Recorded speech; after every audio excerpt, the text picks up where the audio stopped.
यो यो डिजाइनको अफ सोल्डर कुममा इलास्टिक हालेर सिलाउने वान पिसको लागि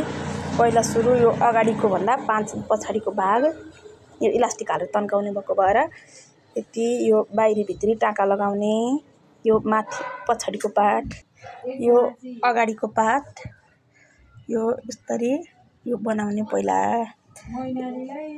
अनि यसको लागि अर्को यो भित्री यो फिनिशिङ इलास्टिक हालेर फिनिशिङ गर्नको लागि भित्री अर्को पनि पार्ट एउटा चाहिन्छ उसको लागि चाहिँ यो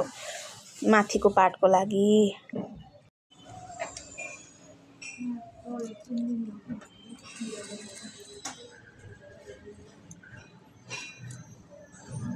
यो माथि इलास्टिक पार्टको लागि कपडा यो इलास्टिक हालेर खुम्चाउनु पर्ने भएको भएर टोटल चाहिँ फिक्स 12 इंच जतिमा हुनुपर्छ कुमको लागि तर त्यसको लागि लगभग 20-22 इंच कपडा लम्बाइमा 20-22 इंच चौडाइमा 3.5 इंच जति कपडा काटेर भित्री र बाहिरी जोड्ने यसको लागि अब यो टाका लगाउने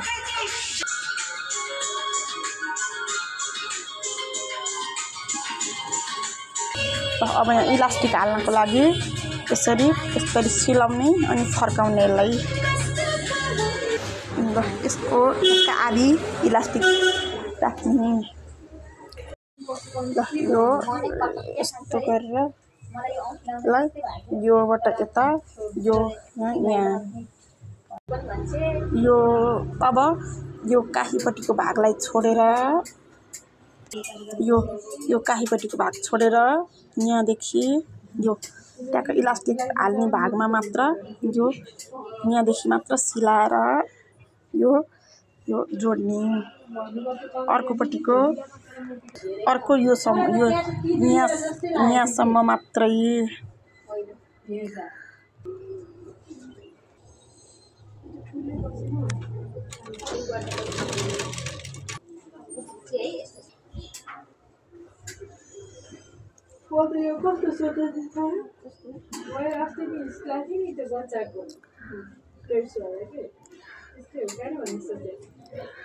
यसलाई यहाँसम्म मात्र सिलाउने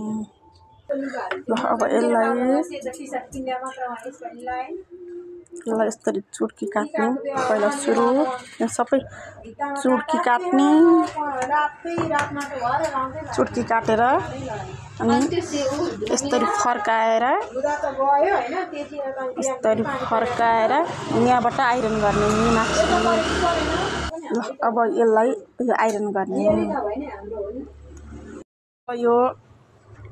आइरन लगाएपछि यो टाका लगाउने सबै यहाँदेखि यहाँसम्म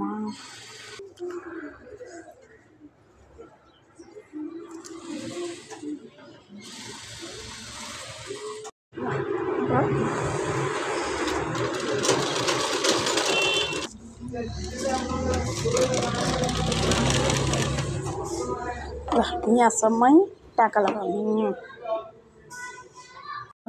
अब तलपट्टि यो इलास्टिक वाला बबिन केसमा हाल्ने माथिबाट यो धागो हाल्ने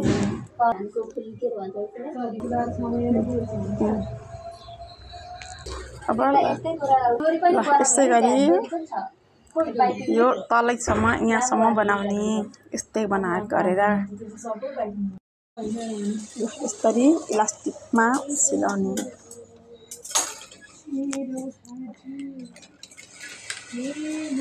अर्कोपट्टि पनिको पातोमा पनि यसै गरी मिलाएर यो इलास्टिक राखेर यो कुमको इलास्टिक यहाँ राखेर यो अगाडिपट्टिको पातामा पनि यहाँ ठ्याक्कै इलास्टिक हालेदेखि सिलाउने यो काहीपट्टिको भाग छोडेर यहाँदेखि यहाँसम्म मात्र सिलाउने यो कर्नरसम्म अब यसलाई चुड्की काटेर उता फर्काउने अनि आइरन गर्ने यो अगाडिपट्टिको पाताको पनि अब यसलाई अब यहाँ आइरन गर्ने ल अब यो पनि आइरन गरेपछि अनि यहाँदेखि फेरि टाका लगाउने यो क्रिज राख्दा पनि हुन्छ यो गरेपछि यो एउटा मात्र क्रिज राख्ने छेउबाट 4 इन्च 3.5 इन्च 4 इन्चमा लिएर को लागि चाहिँ यो बाउलामा राउन्ड नाप्ने कति राख्ने त्यस पछाडिबाट बाउला हाल्न पर्ने 12 छ त्यस्तै 13 यो 13 इन्च यो चौडाइ 10 इन्च गरेर बाउलाको लागि यो दुईपट्टि बाउलाको लागि अनि यो क्रेप 4 वटा एउटालाई भित्र एउटा फिनिसिङ गर्नको लागि गरेर 4 वटा क्रेप काट्ने 13 लम्बाइ चौडाइ 10 इन्च गरेर बाउलाको राउन्ड नाप्ने कसरी कति हाल्ने त्यति अब एकापट्टि चाहिँ टाका लाउने एकापट्टि बाउलाको लागि चाहिँ पहिला सुरु यो टाका लगाउने एकापट्टि बाउलाको लागि चाहिँ बढी हुन्छ त्यो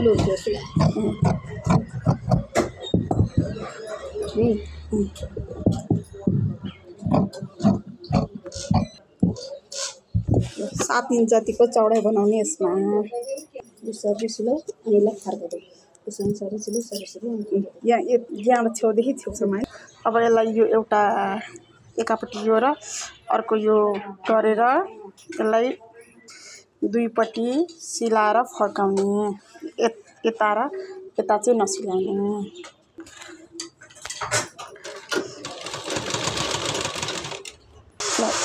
दुईपट्टि सिलाएर फर्काउने यसलाई अब यसलाई मुजा बनाउने यो यता साइडमा यसरी दुवैपट्टि बनाउने ल यसरी मुजा बनाउने ल अब यसलाई यो पनि सुल्टो कपडा यो पनि यसरी सुल्टो पारेर यो इलास्टिकको छेउबाट टक्कै सिलाउने अब यसरी मुजा पारिसकेपछि अब यो अर्कोपट्टि पातामा पनि यो उता इलास्टिक राखेर त्यो अर्कोपट्टि बाउलाको अर्कोपट्टि पातामा गर्ने अब अर्कोपट्टि बाउलामा पनि त्यस्तै गर्ने मार ल्याएर अर्कोपट्टि नै हाल राख्ने अब यो छड्के कपडा काटेर यहाँनिर ब्लाउजहरूमा सन्जान हाले जस्तो यसरी छड्के सिलाउने इलास्टिक पाकपट्टि यसरी तन्काउँदै सिलाउने यसरी तन्काउँदै यो सिलाउने पहिला काटेर यसलाई यस्तो गरेर यसरी यहाँ पट्याएर यसरी सिलाउने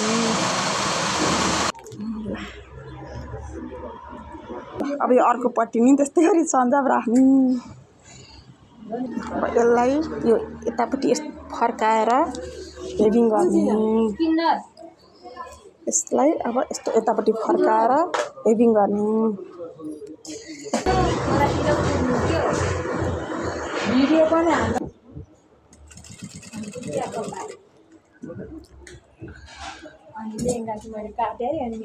अनि यसलाई यस्तो गरिसकेपछि यति गरेर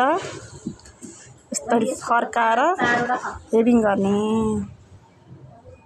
अब यो फिटिङ गर्ने यो कम्मरमा माथिमा यो इलास्टिकपट्टि भाग भएको तन्काएर यो अगाडिको नतन्काइकन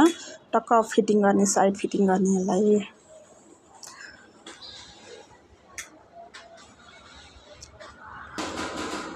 त्यो रातै थिएन